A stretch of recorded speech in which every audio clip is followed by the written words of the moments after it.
All right, so what actually happened? Was that one of Jared's bullets there across the middle?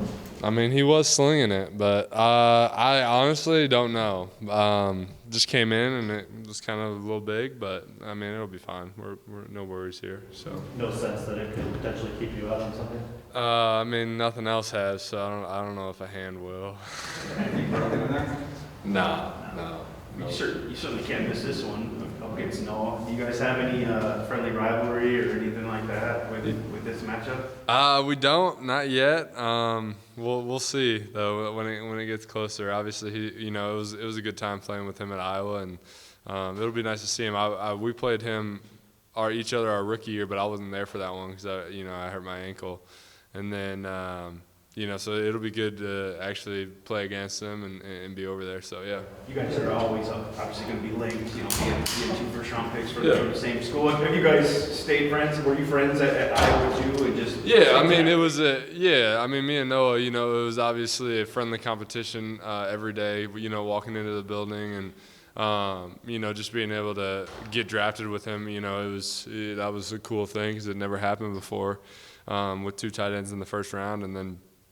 Obviously, throughout our NFL careers, the last 3 years, it's been fun. I mean, he was down in tight end unit last year and was just able to hang out with him and kind of continue to build that. But I mean, he lives in Denver. I live in Tennessee, so it's kind of we get together once a year, twice a year, and just kind of hang out and reminisce. And he's a great dude, and just gonna be I mean, he is a good player already in this league, but he's just gonna keep building on that. So. You noticed how close your career stats are? I mean, it's almost identical what you 2 guys have accomplished in 3 years.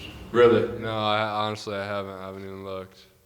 That that would make like I said, it was a friendly competition at Iowa, so I mean like you said, we'll always be linked in that. So. Can you explain the Iowa tight end pipeline? Like, why does Iowa produce so many good tight ends? I mean, it's one of those things that, I mean, we do run a pro-style offense. When I was there, they always kind of taught us the concepts of stuff. Brian Ferentz was the offensive coordinator, and then so he also coached tight end. So it was one of those things where he taught us not just what we had to do, but the whole concept and why they do different things and in what different coverages they do different things, and obviously we had to block at Iowa, and I think that kind of had, that translates into the NFL is just being able to block and then, being able to run a route and understand the concepts inside of the playbook, so I think they do a really good job. They develop players. And like you see, each tight end that comes out, they always, end up having a pretty good career. So. How do you know how much pride you take in that? I mean, going all the way back to Dallas Clark or whatever, right? Probably before that. Oh, I mean, yeah. I mean, you got Dallas Clark. I mean, Dallas Clark still goes to Iowa. When I was there, he was still coming in and teaching us things. So just having guys that come back and, I was able to be there with George, Noah, me. We were all in a room together and kind of just being able to share that, it was a cool thing. And, I think the biggest thing is that the relationships from Iowa don't ever end at Iowa. They always continue into the NFL and continue past that where it's guys still texting each other. I'll still hear from Dallas. I heard from Tony Moyaki, a few weeks ago, just random people, random tight ends, random guys, that have come and gone, they still keep in touch, and I think that's the cool part about it. How much have you tried to, stay connected to the program? I know your NFL schedule keeps you busy, but have you had an opportunity to get back there and talk to those guys since you've been? Yeah, I mean, after I broke my ankle and had all the surgery with that, I went and rehab back there, and kind of just spent my time back there. Was able to help, talk to Laporta, who's the new the tight end there now.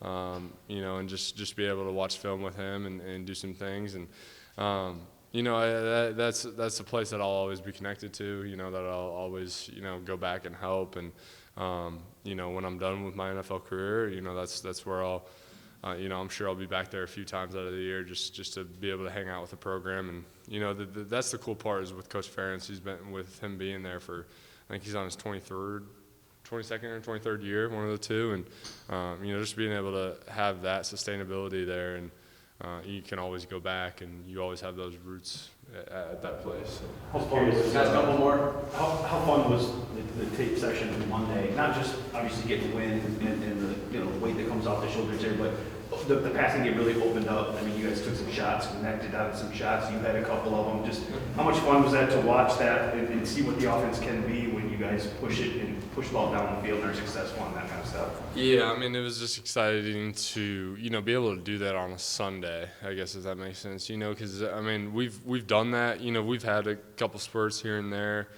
throughout the year, and in practice, you know, we do it, and then just to have that show up on a Sunday and really understand and get the, you know, confidence from JG to know where we were, you know, and know what we were doing, and you know, that specific timing is really big for him and really big for us, and I think that's kind of how you, or what you see, is it just open up a little bit, because you know, we're starting to hone in on some details and starting to hone in on some things that really helps him and really helps us as receivers. So I think that really. Last one. Yeah, how do you maintain your concentration on the catch, on the one you made Sunday with the guys about to tear your head off? How do you keep your eye focus on the ball. I mean, yeah, you can't think about much else. You know, you just gotta.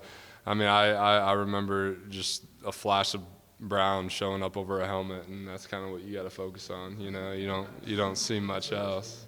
Yeah, I mean, you don't see much else. It's just, yeah, I mean, you see it, and then a flash goes by, you reach your hands out, and that's how it happens. So I don't know. That's one of those things that you just gotta put your big pants on and not worry about the hit you're about to take.